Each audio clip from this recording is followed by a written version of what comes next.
Hello students, welcome to my channel. तो आज मैं आप सभी को चैप्टर नंबर 4 डिटर्मिनेंट्स की एक्सरसाइज 4.4 की इंट्रोडक्शन करवाने जा रही हूं।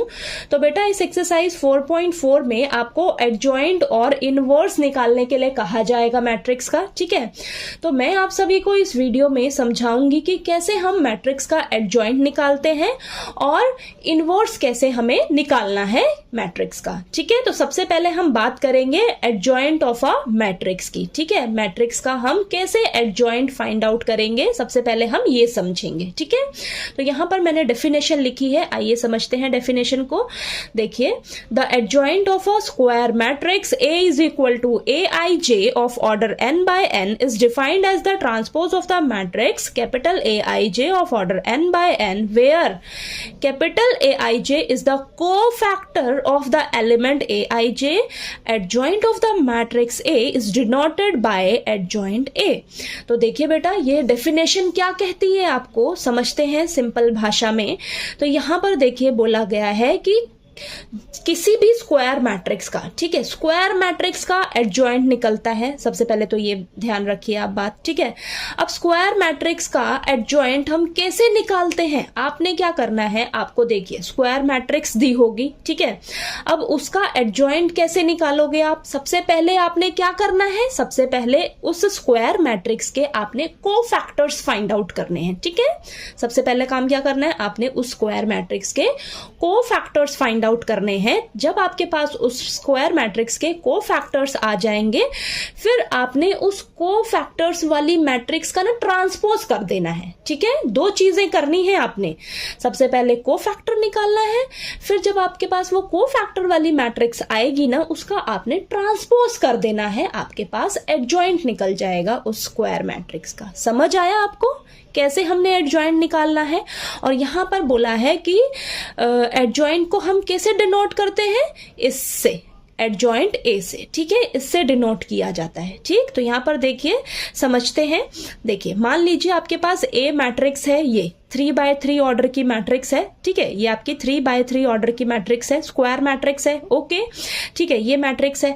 सबसे पहले आपने क्या करना है, एडजॉइंट निकालने के लिए इस मैट्रिक्स का क्या करना है, इसके ना कोफैक्टर्स निकाल देने। कोफैक्टर्स को हम कैपिटल A से डिनोट करते हैं। तो देखिए, ये कोफैक्टर्स निकालने हैं मैंने, सबसे पहले कोफैक्टर्स निकालने हैं, फिर आपने इस कोफैक्टर वाली मैट्रिक्स के ना ट्रांसपोज कर देना है। बेटा, ट्रांसपोज कैसे करते हैं हम, रोज और कॉलम को आपस में इंटरचेंज कर देते हैं। ठीक है, जो रो है वो आपकी कॉलम बन जाती है, कॉलम जो है वो आपकी रोज बन जाती है। ठीक है, तो ट्रांसपोज निकालने तो आता ही है आपको। ठीक है, तो आपने क्या कर देना है, इस कोफैक्टर वाली मैट्रिक्स का ट्रांसपोज कर देना है, तो आपके पास एडजॉइंट निकल जाएगा इस स्क्वायर मैट्रिक्स का। ठीक है, समझ आया आपको कि कैसे एडजॉइंट निकालना है? दो स्टेप याद रखने हैं आपने बस एडजॉइंट निकालते समय।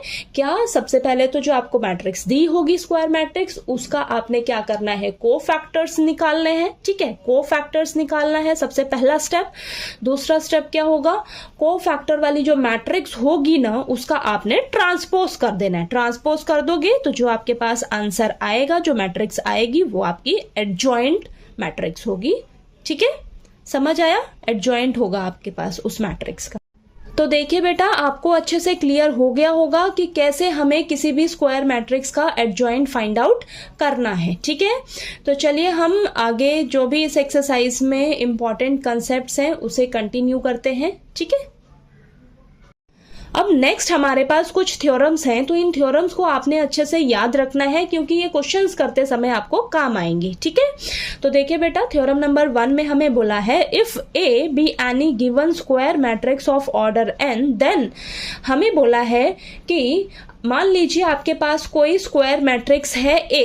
ठीक है, तो अगर आप उस A मैट्रिक्स को उसके एडजॉइंट से मल्टीप्लाई करते हो या एडजॉइंट निकालकर फिर उसे ए मैट्रिक्स से मल्टीप्लाई करते हो, तो ये दोनों किसके इक्वल होगा, डिटर्मिनेंट ऑफ ए इंटू आई। आई क्या है, आइडेंटिटी मैट्रिक्स। ठीक है, तो इस थ्योरम में आपको बोला गया है कि ए इंटू एडजॉइंट ए करो या एडजॉइंट ए इंटू ए करो, ये दोनों आपके किसके इक्वल होंगे, डिटर्मिनेंट ऑफ ए इंटू आई के। ठीक है, तो इस थ्योरम को आपने याद रखना है, ये क्वेश्चंस में आपको वेरीफाई करते समय काम आएंगी। ठीक है, चलिए ये थ्योरम आपको समझ आ गई, इस थ्योरम को आपने याद रखना है बेटा। ठीक है, नेक्स्ट डेफिनेशन 4 में आपको बोला है a square matrix A is said to be singular if determinant of A is 0। Okay, यहां पर बोला है कि मान लीजिए आपके पास कोई स्क्वायर मैट्रिक्स है ए। ठीक है, अगर उस ए मैट्रिक्स का, स्क्वायर मैट्रिक्स का डिटर्मिनेंट अगर 0 आता है तो वो आपकी सिंगुलर मैट्रिक्स कहलाएगी। ठीक है, तो यहां पर मैंने एग्जांपल लिया है, ये आपकी देखिए ए मैट्रिक्स है, जब आप इसका डिटर्मिनेंट निकालोगे ना तो इसका डिटर्मिनेंट आपके पास 0 आएगा, तो ये मैट्रिक्स आपकी क्या कहलाएगी, सिंगुलर मैट्रिक्स कहलाएगी। ठीक है, याद रखना है किसी भी स्क्वायर मैट्रिक्स का अगर आपके पास डिटर्मिनेंट 0 आता है तो वो हमारी मैट्रिक्स सिंगुलर मैट्रिक्स कहलाती है। ठीक है, डेफिनेशन 5 क्या कहती है, a square matrix A is said to be non singular if determinant of A is not equal to 0। बोला है कि आपके पास कोई स्क्वायर मैट्रिक्स है ए, अगर उस स्क्वायर मैट्रिक्स का डिटर्मिनेंट जो है वो 0 के इक्वल नहीं आता है, 0 के इक्वल नहीं आ रहा है उसका डिटर्मिनेंट, तो वो आपकी नॉन सिंगुलर मैट्रिक्स कहलाएगी बेटा। ठीक है, नॉन सिंगुलर मैट्रिक्स। तो यहां पर देखिए मैंने ये एग्जांपल लिया है, जब इस स्क्वायर मैट्रिक्स का आप डिटर्मिनेंट निकालोगे तो मेरे पास डिटर्मिनेंट क्या आ रहा है, -2। -2 क्या है, नॉट इक्वल टू 0। तो ये जो ए स्क्वायर मैट्रिक्स है ये आपकी क्या कहलाएगी, नॉन सिंगुलर मैट्रिक्स कहलाएगी। समझ आया, डिटर्मिनेंट अगर 0 आता है तो वो सिंगुलर मैट्रिक्स होती है, अगर आपका डिटर्मिनेंट नॉट इक्वल टू 0 आता है तो वो नॉन सिंगुलर मैट्रिक्स होती है। ठीक है, समझ आया, चलिए आगे कंटिन्यू करते हैं इसे। अब नेक्स्ट आपके पास थ्योरम नंबर 2 है, हमें दिया है if A and B are non singular matrices of the same order then A into B and B into A are also non singular matrices of the same order. तो देखिए बेटा theorem number 2 में क्या बोला है कि अगर आपके पास ए और बी ये दो मैट्रिसेस हैं, दोनों मैट्रिसेस आपकी क्या है, नॉन सिंगुलर मैट्रिसेस हैं, यानी कि जब आप ए मैट्रिक्स का डिटर्मिनेंट निकालोगे तो उसका डिटर्मिनेंट नॉट इक्वल टू 0 होगा। ठीक है, बी का निकालोगे डिटर्मिनेंट तो उसका भी डिटर्मिनेंट नॉट इक्वल टू 0 होगा। तो यानी कि ये दोनों मैट्रिक्स आपकी क्या कहलाएंगी, नॉन सिंगुलर मैट्रिक्स कहलाएंगी, यही तो बोला है। ठीक है, नॉन सिंगुलर मैट्रिक्स है हमारी ये ए और बी। तो जब आप इन दोनों मैट्रिक्स का अगर आप a इंटू बी करो, ठीक है, a मैट्रिक्स को अगर b मैट्रिक्स से मल्टीप्लाई करते हो या b इंटू ए करते हो, ठीक है, यानी कि इन दोनों मैट्रिक्स का जब आप प्रोडक्ट करते हो ना बेटा, a इंटू बी करोगे या b इंटू ए करोगे, तो जो आपके पास मैट्रिक्स आएगी वो भी क्या होगी, आपकी नॉन सिंगुलर मैट्रिक्स होगी। ठीक है, नॉन सिंगुलर मैट्रिक्स होगी सेम ऑर्डर की। ठीक है, तो देखिए समझ आया आपको, अगर आपकी ए और बी नॉन सिंगुलर मैट्रिक्स होगी तो इनका आपस में जो प्रोडक्ट होगा ना बेटा वो भी आपकी नॉन सिंगुलर मैट्रिक्स ही होंगी, यानी कि उनका डिटर्मिनेंट 0 के इक्वल नहीं आएगा। ठीक है, इस थ्योरम का कहने का मतलब ये है। समझ आया। नेक्स्ट थ्योरम नंबर 3 क्या कहती है आपकी, समझते हैं। The determinant of the product of the matrices is equal to product of their respective determinants, that is A into B का determinant is equal to A determinant into B determinant where A and B are square matrices of the same order.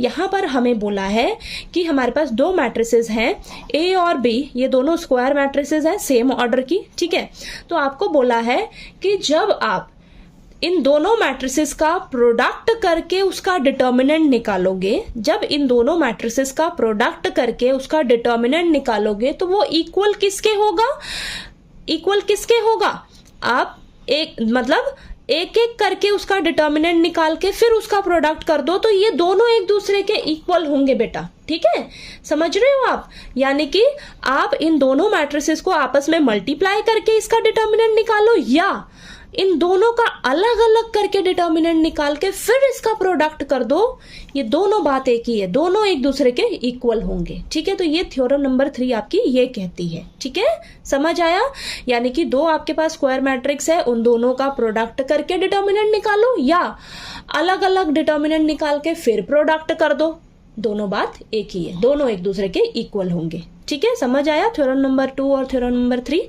ठीक है, अब next theorem number 4 है हमारे पास। ये बहुत important theorem है। इस थ्योरम से आपको पता लगेगा कि कैसे हम किसी भी स्क्वायर मैट्रिक्स का इनवर्स फाइंड आउट करते हैं। ठीक है, तो देखिए हमें दिया है a square matrix A is invertible if and only if A is non singular matrix. हमें बोला है कि मान लीजिए आपके पास कोई स्क्वायर मैट्रिक्स है ए, ठीक है। अब ये स्क्वायर मैट्रिक्स ए जो है ये आपकी इन्वर्टिबल है, यानी कि इसका इनवर्स एग्जिस्ट करता है। ठीक है, अब इसका इनवर्स तभी एग्जिस्ट करेगा जब आपकी ये जो ए मैट्रिक्स है ये नॉन सिंगुलर मैट्रिक्स होगी बेटा। नॉन सिंगुलर मैट्रिक्स मैंने आपको अभी पीछे बताया है कि जब आपकी स्क्वायर मैट्रिक्स का डिटर्मिनेंट नॉट इक्वल टू 0 होगा ना, नॉट इक्वल टू 0 होगा डिटर्मिनेंट, तो वो मैट्रिक्स आपकी क्या कहलाती है? नॉन सिंगुलर मैट्रिक्स कहलाती है। ठीक है, तो यानी कि किसी भी स्क्वायर मैट्रिक्स का अगर आपको इनवर्स फाइंड आउट करना है तो सबसे पहले आपको देखना है कि उसका जो डिटर्मिनेंट है वो नॉट इक्वल टू 0 आ रहा है या नहीं। ठीक है, नॉट इक्वल टू 0 आएगा यानी कि आपकी वो जो मैट्रिक्स है वो नॉन सिंगुलर मैट्रिक्स है। ठीक है, नॉन सिंगुलर मैट्रिक्स है तो यानी कि उसका हम इनवर्स फाइंड आउट कर सकते हैं। ठीक है, और यहां पर देखिए इफ एंड ओनली इफ का मतलब है यहां पर आपने दोनों तरफ से क्वेश्चन को पढ़ना है। ठीक है, दोनों तरफ से पढ़ना है, यानी कि अगर आपके पास मान लीजिए स्क्वायर मैट्रिक्स ए है तो इसका इनवर्स आप तभी फाइंड आउट कर सकते हो जब आप का जो ए मैट्रिक्स है वो नॉन सिंगुलर मैट्रिक्स है। ठीक है, और इसको हम ऐसे पढ़ें अगर, तो मान लीजिए देखिए अगर आपका जो ए मैट्रिक्स है वो नॉन सिंगुलर मैट्रिक्स है यानी कि उसका डिटर्मिनेंट नॉट इक्वल टू 0 आ रहा है, नॉट इक्वल टू 0 आ रहा है, यानी कि अगर नॉट इक्वल टू 0 आ रहा है तो वो हमारी नॉन सिंगुलर मैट्रिक्स है। नॉन सिंगुलर मैट्रिक्स है तो हम उसका इनवर्स जो है वो फाइंड आउट कर सकते हैं। समझ आई बात? तो इनवर्स फाइंड आउट करने के लिए आपकी डिटर्मिनेंट की वैल्यू जो आनी चाहिए वो नॉट इक्वल टू 0 आनी चाहिए। ठीक है, नॉट इक्वल टू 0 आएगी यानी कि वो नॉन सिंगुलर मैट्रिक्स है। नॉन सिंगुलर मैट्रिक्स है तो उसका आप इनवर्स जो है वो फाइंड आउट कर सकते हो उस स्क्वायर मैट्रिक्स का। ठीक है, तो चलिए इसको समझते हैं कि यहां से आपको ना फॉर्मूला मिलेगा इनवर्स निकालने का। देखिए यहां पर मैंने ये लिख दिया, let A be invertible matrix of order N. I क्या है? आपकी आइडेंटिटी मैट्रिक्स। ये देखिए ए का डिटर्मिनेंट निकालोगे वो क्या है? नॉट इक्वल टू 0 आना चाहिए, यानी कि ए आपकी नॉन सिंगुलर मैट्रिक्स है, तभी आपका इनवर्स जो है यहाँ पर एग्जिस्ट करेगा। अब यहां से आपको फॉर्मूला कैसे मिलेगा? देखिए हमने थ्योरम नंबर 1 में क्या पढ़ा था? थ्योरम नंबर 1 में पढ़ा था A into adjoint A is equal to adjoint A into A is equal to determinant of A into I. ये चीज आपने पढ़ी थी या नहीं? मैंने आपको थ्योरम नंबर 1 में बोला था कि इस थ्योरम को आपने अच्छे से लर्न कर लेना है, ये आपको बहुत काम आएगी। ठीक है, ये थ्योरम समझ में आ गई आपको? ये लिखा आपने। अब क्या करना है? ये जो डिटर्मिनेंट ए है ना बेटा, ये मल्टीप्लाई में है, आपने क्या करना है? इसको ना इस साइड ले आना है, दोनों के नीचे डिवाइड में। समझ आया? देखिए इसके नीचे लिख लीजिए, डिवाइड में आएगा ना, तो इसको हम इस तरीके से लिख सकते हैं A into 1 upon determinant A into adjoint A is equal to, इसके नीचे ले आइए 1 upon determinant A into adjoint A into A is equal to identity matrix. समझ आया? ये जो मल्टीप्लाई में था ना डिटर्मिनेंट ए, इसको मैं इस साइड दोनों के नीचे ले आई हूं। ठीक है, समझ आया? कोई फर्क नहीं पड़ेगा ना। देखिए इसको आप कॉमन लेके वापस से इधर ले जाओगे तो ये मल्टीप्लाई में ही हो जाएगा। ठीक है, तो मैं इसको यहाँ डिवाइड में ले आई हूँ। ओके, यहाँ से हम फॉर्मूला डराइव करेंगे इनवर्स निकालने का। देखिए कैसे। अब यहाँ पर ध्यान से देखो, यहाँ पर भी आपके पास सेम है, यहाँ पर भी सेम है, सेम है ना, सेम है, तो इसको मैं b मान सकती हूँ। तो मैंने इसको क्या माना है? इसकी जगह ना b लिख लिया है बेटा। ठीक है, b क्या है आपका? 1 upon determinant a into adjoint a। Okay, तो इसकी जगह मैंने क्या लिख लिया? b लिख लिया। ठीक है, तो ये क्या बन जाएगा? a into B is equal to B into A is equal to I. इतना क्लियर हुआ या नहीं? ठीक है, अब ये चीज हमने ना मैट्रिसेस वाले चैप्टर में पढ़ा था। मैट्रिसेस वाले चैप्टर में पढ़ा था कि अगर आपके पास कोई 2 मैट्रिक्स हैं बेटा, अगर आपके पास कोई 2 मैट्रिक्स हैं तो उन दोनों मैट्रिक्स का अगर आप प्रोडक्ट इस तरीके से करते हो, a इंटू बी करो या b इंटू ए करो और वो i के इक्वल आ जाए, आइडेंटिटी मैट्रिक्स के इक्वल आ जाए, ठीक है, तो वहां पर आपका इनवर्स एग्जिस्ट करता है। ये चीज हमने पढ़ी थी ना, ये चीज हमने पढ़ी थी मैट्रिसेस वाले चैप्टर में, याद हो आपको? ठीक है, अगर a इंटू बी करो या b इंटू ए करो और वो आपका आइडेंटिटी मैट्रिक्स के इक्वल आ जाए तो आपका इनवर्स एग्जिस्ट करता है। तो हम वहां पर क्या कहते थे कि b is the inverse of a and a is the inverse of b। ठीक है, ये चीज हमने पढ़ी थी। तो वही चीज मैंने देखी यहाँ पर लिखी है, b is the inverse of a। ठीक है, b is the inverse of a। तो यहाँ पर ये मैंने लिखा। ओके, तो यहाँ पर देखिए, हम यहाँ पर b को हमने क्या माना है, 1 upon adjoint of a into 1 upon determinant of a sorry into adjoint of a। ठीक है, b को हमने ये माना है। ठीक है बेटा, तो यहाँ पर हम b की जगह ये लिख देंगे और a inverse as it is लिखना है, b की जगह हमने ये लिख दिया है। ठीक है, 1 upon determinant a into adjoint a। तो ये आपके पास यहाँ से इनवर्स निकालने का फॉर्मूला जो है वो डराइव हुआ है। ठीक है, फॉर्मूला आपके पास आ गया बेटा यहाँ पर इनवर्स निकालने का। ठीक है, तो आपको किसी भी स्क्वायर मैट्रिक्स का अगर इनवर्स निकालना है तो कैसे निकालोगे इनवर्स? फॉर्मूला क्या है आपके पास, a inverse is equal to 1 upon determinant of a into adjoint of a। Okay, ठीक है, आपको डिटर्मिनेंट निकालने आता ही है, एडजॉइंट भी निकालना सिखाया मैंने। ठीक है, तो ये फॉर्मूला है आपके पास इनवर्स निकालने का। ठीक है, इस फॉर्मूले को आपने अच्छे से लर्न कर लेना है कि इनवर्स कैसे निकाला जाता है, 1 upon determinant of a into adjoint of a। ठीक है, समझ आया आपको? और इनवर्स निकालने के लिए आपकी जो स्क्वायर मैट्रिक्स है वो नॉन सिंगुलर मैट्रिक्स होनी चाहिए बेटा। ठीक है, यानी कि उसका डिटर्मिनेंट नॉट इक्वल टू 0 होना चाहिए, ये पहले आपने चेक कर लेना है। ठीक है, समझ आया आपको? तो देखिए, हमने इस वीडियो में समझा कि कैसे एडजॉइंट निकाला जाता है। ओके, और इस थ्योरम नंबर 4 से हमने समझा है ये फॉर्मूला, ठीक है, इनवर्स निकालने का। और बीच में कुछ कुछ कंसेप्ट्स हमने किए, थ्योरम नंबर 1, 2, 3 और कुछ डेफिनेशन की, तो वो आपको ध्यान में रखनी है, लर्न कर लेनी है अच्छे से, वो क्वेश्चंस करते समय आपको काम आने वाली हैं। ठीक है, तो चलिए, आपको ये वीडियो अगर अच्छी लगी हो, मेरा पढ़ाया हुआ अच्छा लगा हो, तो प्लीज़ वीडियो को लाइक कीजिएगा, शेयर कीजिएगा और ज़्यादा से ज़्यादा सब्सक्राइब कीजिएगा चैनल को। Thank you so much.